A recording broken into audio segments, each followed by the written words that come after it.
Hello friends, welcome to Techbox Creations. कैसे हो? तो आज के इस एपिसोड में मैं लेकर आया हूँ श्रीराम श्रीरंगम और रोहित जोझा की इंडियन पॉलिटी बुक का रिव्यू। पियर्सन पब्लिकेशन ने इस बुक को पब्लिश किया है और ये पहला ही एडिशन है जो अभी 10 अप्रैल 2021 को ही पब्लिश हुआ है, फिर मैं कह सकता हूँ मार्केट में आया है। आज की इस वीडियो में दोस्तों मैं आपको बताऊंगा कि इस बुक का कंटेंट कैसा रहता है, इस बुक के अंदर आपको क्या क्या मिलता है और क्या वाकई इस बुक को पढ़ के आप यूपीएससी सिविल सर्विस एग्जामिनेशन की तैयारी कर सकते हो। वैसे ही जो बुक है वो state public service commission exams में भी यूजफुल हो सकती है, ऐसा आपको इस बुक के कवर पेज पे देखने को मिलता है। तो ये वीडियो आपके लिए काफ़ी ज़्यादा इंपॉर्टेंट है क्योंकि आपको इस बुक के कंटेंट के बारे में तो आइडिया लगेगा ही, इसके साथ साथ मैं आपको बताऊंगा कि क्या ये बुक एम लक्ष्मीकांत से बेहतर है, क्या आप एम लक्ष्मीकांत के बजाय इस बुक को पढ़ सकते हो। वैसे इसमें कोई दो राय नहीं है कि एम लक्ष्मीकांत सबसे ज़्यादा प्रेफर की जाने वाली बुक है for UPSC civil service examination. फिर भी कुछ ऐसे स्टूडेंट्स होते हैं जिनको एम लक्ष्मीकांत से प्रॉब्लम आती है, स्पेशली लैंग्वेज प्रॉब्लम। तो ये बुक उस एस्पेक्ट से कितनी अच्छी है, कितनी सही तरीके से इस बुक को प्रेजेंट किया गया है, वो सब चीज़ें आप इस वीडियो में आगे जानेंगे। 672 पेजेस में ये बुक लिखी गई है, पर चैप्टर्स आपको मिलते हैं, साथ साथ आपको मिलते हैं इस बुक में 2 अपेंडिसेस। पहला अपेंडिक्स इस बुक का डील करता है इंडियन कॉन्स्टिट्यूशन के शेड्यूल्स और पार्ट्स के साथ, और वहीं जो अपेंडिक्स बी है इस बुक का वो डील करता है इंडिया के कॉन्स्टिट्यूशन में जितने भी अमेंडमेंट हुए हैं, जो अमेंडमेंट एक्ट्स पास हुए हैं बाय इंडियन पार्लियामेंट और इंडियन लेजिस्लेचर, वो सब आपको यहाँ पे मेंशन किए हुए मिलेंगे, स्पेशली जो इंपॉर्टेंट वंस हैं। अगर आपको ये वीडियो देखने के बाद बुक यूजफुल लगती है किसी भी एस्पेक्ट से तो आप इसे बाय कर सकते हैं। 679 इस बुक की एमआरपी है, लेकिन डिस्काउंटेड रेट्स पे आपको मिल जाएगी। डिस्क्रिप्शन में मैंने बाय लिंक दे दिया, वहां से जाके इस बुक को चेकआउट कर सकते हैं। तो वीडियो को शुरू करते हैं इस बुक के कंटेंट का एनालिसिस कम रिव्यू।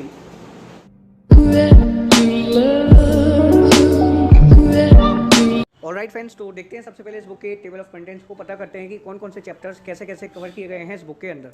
तो ये आ जाता है इस बुक का कंटेंट्स। चैप्टर 1 है इसमें constitution of India, historical overview. Chapter 2 है what is the constitution. Chapter 3 constitution of India, outstanding features, जितने भी साइलेंट फीचर्स रहते हैं इंडियन कॉन्स्टिट्यूशन के वो आपको यहाँ पे इस चैप्टर में बताए जाएंगे।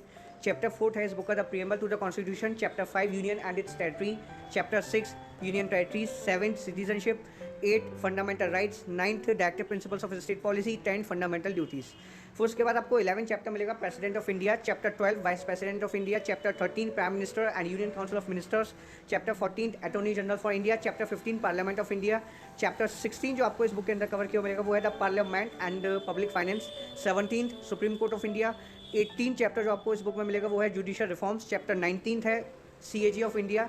उसके बाद चैप्टर 20 मिलेगा आपको दोस्तों इस बुक में, वो है द गवर्नर, यानी कि अब ये स्टेट गवर्नमेंट का पार्ट यहाँ से स्टार्ट हो जाता है। फिर चैप्टर 21 है the chief minister. Chapter 22 state legislature, जिसमें विधान परिषद और विधानसभा शामिल है, उनके बारे में आपको ओवरव्यू मिलेगा। फिर उसके बाद दोस्तों 23 चैप्टर इस बुक का the high court. Chapter 24 union state relations part 1। Chapter 25 union state relations part 2। उसी तरह से 26 चैप्टर है यूनियन स्टेट रिलेशंस पार्ट 3। इसमें फाइनेंशियल रिलेशंस के बारे में आपको बताया जाएगा जो यूनियन और स्टेट एंजॉय करते हैं आपस में। फिर उसके बाद 27 चैप्टर है यूनियन स्टेट रिलेशंस पार्ट 4। फिर चैप्टर 28 है यूनियन स्टेट रिलेशंस पार्ट 5। तो 5 पार्ट्स में यूनियन और स्टेट रिलेशंस को प्रेजेंट किया गया है इस बुक के अंदर। फिर चैप्टर 29 है electoral system in India part 1। Chapter 30 electoral system part 2। फिर 31 चैप्टर आपको इसमें मिलेगा लोकल सेल्फ गवर्नमेंट, जिसमें आपको पंचायती राज इंस्टीट्यूशंस यानी PRIs के बारे में बताया जाएगा। फिर चैप्टर 32 है municipalities. Chapter 33 fifth schedule. Chapter 34 emergency provisions. Chapter 35 जो आपको मिलेगा वो है services under the union and the states. 36 public service commission and UPSC, जिसकी हम तैयारी कर रहे हैं सिविल सर्विस एग्जामिनेशन के, जिसको कंडक्ट कराता है UPSC, उसी के बारे में आपको 36 चैप्टर में बताया जाएगा। 37 चैप्टर है इस बुक का tribunals. Chapter 38 constitution and language policy. 39 constitution amendment process and issues. Chapter 40 landmark judgments. 41 मिलेगा डॉक्ट्राइन्स। 42 है व्हाट कॉन्स्टिट्यूशन, इसमें डिफरेंट कंट्रीज के कॉन्स्टिट्यूशन के बारे में आपको बताया जाएगा, जैसे कि UK, फ्रांस, USA और चाइना, रशिया, इन सब के कॉन्स्टिट्यूशंस में क्या अंतर है इंडिया के कॉन्स्टिट्यूशन से, वो सब आपको यहाँ पे पता चलेगा। फिर चैप्टर 43 है political party system in India. Chapter 44 pressure groups. 45 self help groups SHG। फिर ये चैप्टर 46 है cooperatives. Chapter 47 national human rights commission NHRC। फिर उसके बाद चैप्टर 48 मिलेगा national commission for backward classes. Chapter 49 central information commission. Chapter 50 national commission for schedule tribes. Chapter 51 national commission for schedule castes.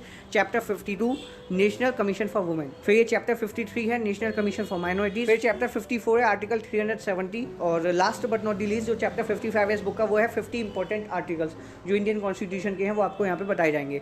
फिर 2 appendices आपको मिलते हैं। पहला ही चैप्टर देखते हैं इस बुक का, जो कि है constitution of India historical overview.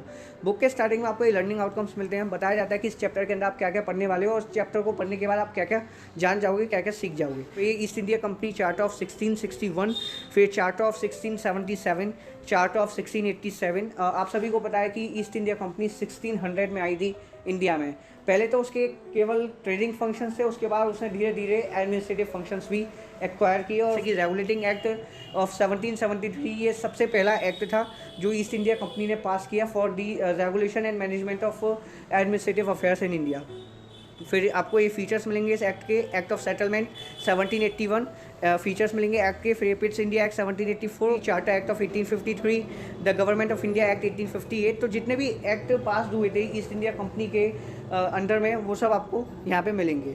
फिर Indian councils act 1892, Indian councils act 1909, Morley and Minto reforms. तो सभी इंपॉर्टेंट टॉपिक्स हिस्टोरिकल पर्सपेक्टिव से यहाँ पे आपको मिलते हैं जो आपको पता होने चाहिए before learning the concepts of Indian polity. फिर ये the Indian independence act of 1947, ये ड्राफ्टिंग कमेटी के बारे में बताया जाएगा। जितनी भी कमेटीज प्रिपेयर की गई थी for making the constitution of India उन सब के बारे में बताया जाएगा। जो मेजर कमेटीज़ रहीं उनकी आपको लिस्ट भी मिल जाएगी। फिर ये आपको क्रोनोलॉजी मिलती है कि किस किस टाइम पे कौन कौन से इवेंट अकर हुए। फिर ये सेकंड चैप्टर है what is the constitution. Comprehensive book रहती है, काफ़ी डिटेल में आपको लगभग सभी चीज़ें यहाँ पे एक्सप्लेन की हुई मिलती हैं। अगर आप यूपीएससी सिविल सर्विस एग्जाम की तैयारी कर रहे हो तो इस बुक का कंटेंट आपके लिए काफ़ी ज़्यादा शानदार साबित होगा। वजह यह है कि पहली चीज़ तो आप ये कह सकते हो कि यूपीएससी पॉइंट ऑफ व्यू से प्रिपेयर की गई है। दूसरी चीज़ ये कि जो ऑथर्स हैं इस बुक के वो काफ़ी ज़्यादा इमिनेंट हैं, एक्सपीरियंसड हैं। एक तो IRS ऑफिसर हैं, वहीं दूसरे जो हैं उनका एक खुद का IAS इंस्टीट्यूट है जो लाखों स्टूडेंट्स को ट्रेन कर चुके हैं for UPSC civil service examination. तो उनके पर्सपेक्टिव से जब ये बुक लिखी गई है तो कुछ ना कुछ शानदार आपको इसमें मिलेगा। तो कंटेंट जब मैंने एनालिसिस किया इस बुक का मुझे काफ़ी पसंद आया। बीच बीच में दोस्तों आपको ये फैक्ट चेक मिलते हैं, जैसे ये countries like India and United States of America have written constitution. जो UK, न्यूजीलैंड और इसराइल जैसे देश हैं उनका रिटन कॉन्स्टिट्यूशन नहीं है, वो नॉन रिटन कॉन्स्टिट्यूशन पजेस करते हैं। उसी तरह से आपको एक और फैक्ट चेक मिलेगा। फिर थर्ड चैप्टर है constitution of India outstanding features. तो अब दोस्तों सवाल ये आता है कि क्या इस बुक के साथ आप जा सकते हो। मैं समझता हूँ कि ये डिपेंड आपके ऊपर करता है, आपकी रिक्वायरमेंट के ऊपर करता है। इस बुक के अंदर दोस्तों मुझे एक तो प्रॉब्लम नज़र आती है, वो ये है कि इसमें आपको किसी भी तरह के क्वेश्चंस नहीं मिलते प्रैक्टिस के लिए, ना तो प्रीवियस ईयर क्वेश्चंस, ना ही practice questions for prelims and mains board. मैं समझता हूँ कि आने वाले एडिशंस में ऑथर इस बात का ध्यान रखेंगे कि क्वेश्चंस डाले जाएं, इससे कि स्टूडेंट्स को भी आइडिया लग सके कि इंडियन पॉलिटी के कैसे क्वेश्चंस बनते हैं in UPSC civil service examination, prelims में भी और मेंस में भी। और कुछ प्रैक्टिस क्वेश्चंस भी दिए जाने चाहिए हर चैप्टर के बाद। थ्योरी को काफ़ी अच्छे से प्रेजेंट किया गया है, बाय कलर एडिशन है जैसा आप देख सकते हो। फिर फिफ्थ चैप्टर है इस बुक का यूनियन एंड इट्स टेरिटरी। तो कंटेंट इसका जो है वो कॉम्प्रिहेंसिव है। इस बुक के साथ आप स्टडी कर सकते हो, यूपीएससी या फिर किसी भी कंपटीशन की तैयारी कर सकते हो। इवन अगर आप इंडियन पॉलिटी के बारे में अच्छे से जानना चाहते हो तो ये बुक आपके लिए काफ़ी ज़्यादा अच्छी रहेगी। ये कहीं अगर हम थोड़ा और कंपेरिजन करें M लक्ष्मीकांत के साथ तो आप पाओगे कि M लक्ष्मीकांत के हर चैप्टर के बाद आपको कुछ नोट्स एंड रेफरेंसेस मिलते हैं जो शायद इसमें मिसिंग है। नोट्स एंड रेफरेंसेस से क्या होता है कि हमें इंपॉर्टेंट पॉइंट्स पता चल जाते हैं चैप्टर के कि इस चैप्टर में इंपॉर्टेंट क्या है, जो फैक्चुअल इन्फॉर्मेशन होती है वो आपको मिल जाती है, लेकिन वो इसमें मिसिंग है। लेकिन कंपैरिजन करना इन दोनों बुक्स का भी रिलेवेंट नहीं है। वजह यह है कि ये इस बुक का पहला ही एडिशन है, तो ये पॉसिबल है कि आने वाले एडिशंस में हमको काफ़ी ज़्यादा इंप्रूवमेंट मिलेगा इस बुक के। और हो सकता है कि कुछ समय बाद, यानी कि जैसे इसके चौथे या पांचवें एडिशन आए तब ये ओवरटेक कर दे M लक्ष्मीकांत को। अभी तक तो ज़्यादातर स्टूडेंट्स M लक्ष्मीकांत को ही प्रेफर करते हैं, और ज़्यादातर क्या 99.9% स्टूडेंट्स जो यूपीएससी की तैयारी कर रहे हैं वो इंडियन पॉलिटी के लिए M लक्ष्मीकांत ही बाय करते हैं। वो बात अलग है कि कुछ स्टूडेंट्स को M लक्ष्मीकांत में प्रॉब्लम नज़र आती है, जैसे कि उनको लैंग्वेज बैरियर लगते हैं, क्योंकि जो लैंग्वेज है M लक्ष्मीकांत की वो थोड़ी टफ है, थोड़े एक्स्ट्रा ऑर्डिनरी टर्म्स यूज़ किए गए हैं इंग्लिश लैंग्वेज के, तो जिससे दिक्कत होती है। तो ऐसे स्टूडेंट्स के लिए जो बुक है वो काफ़ी कारगर साबित हो सकती है। दोनों ही बुक्स का कंपैरिजन करना इस पॉइंट ऑफ टाइम पे पॉसिबल नहीं है, वो क्योंकि ये इस बुक का पहला ही एडिशन है। फिर भी जो कुछ भी मैं परचेज करता हूँ बुक्स के मामले में, उसके हिसाब से मैं आपको यही रिकमेंड करूँगा कि आप अगर M लक्ष्मीकांत अच्छे से पढ़ पा रहे हो तो आप उसको पढ़ो, 2-3 बार उसकी रीडिंग लगाओ, नोट्स फ्रेम करो। आपका यूपीएससी सिविल सर्विस एग्जामिनेशन के लिए आधे से ज़्यादा काम हो जाएगा for both prelims and mains. बाकी इस बुक पे अभी हम रिलाई नहीं कर सकते क्योंकि ये बिल्कुल नई है और ज़्यादा स्टूडेंट्स ने अभी इसको प्रेफर भी नहीं किया होगा। अगर आप यूपीएससी के बजाय किसी भी कंपटीशन की तैयारी कर रहे हो, चाहे आप स्टेट लेवल पे कर रहे हो या फिर नेशनल लेवल पे कर रहे हो, तो ये बुक डेफिनेटली सफिशिएंट होगी। आप बहुत कुछ चेक कर लोगे। इस बुक का हिंदी एडिशन भी अवेलेबल है, आप उसे चेकआउट कर सकते हो। डिस्क्रिप्शन में आपको उसकी भी बाय लिंक मिल जाएगी। लेकिन मैं आपको यही रिकमेंड करूँगा जाते जाते कि अगर आपको एम लक्ष्मीकांत समझ में आ रही है तो आप एम लक्ष्मीकांत ही पढ़िए। एम लक्ष्मीकांत को काफ़ी ज़्यादा स्टूडेंट्स ने पढ़ा है और उससे ही इंडियन पॉलिटी के टॉपिक को कवर किया है। बाकी अगर आप कुछ नया चाहते हो, एम लक्ष्मीकांत आपको पसंद नहीं आती, तो श्रीरंगम की बुक भी कोई कम नहीं है। मैं कंटेंट वाइज इस बुक को भी टॉप 2 में रखूंगा आफ्टर लक्ष्मीकांत, लेकिन पर्सनली जो मेरी चॉइस रहेगी इस वक्त वो रहेगी एम लक्ष्मीकांत। तो दोस्तों, मुझे उम्मीद है कि आपको इस बुक के कंटेंट के बारे में आइडिया लग गया होगा, आपको एक बेसिक ओवरव्यू मिल गया होगा इस बुक को, एम लक्ष्मीकांत का, कि दोनों बुक कैसे डिफर करती हैं और दोनों में से आपको कौन सी बुक बाय करनी चाहिए। तो अगर आपको किसी भी तरह से मदद मिले तो प्लीज़ एक लाइक कर दीजिएगा, दोस्तों के साथ इस वीडियो को शेयर कर दीजिएगा, और अगर आपने चैनल को सब्सक्राइब नहीं किया तो चैनल को सब्सक्राइब कर लीजिए, ताकि ऐसी ही वीडियोज़ मैं आगे भी क्रिएट करता हूँ। चलिए मिलता हूँ नेक्स्ट एपिसोड में। Thank you for watching this video.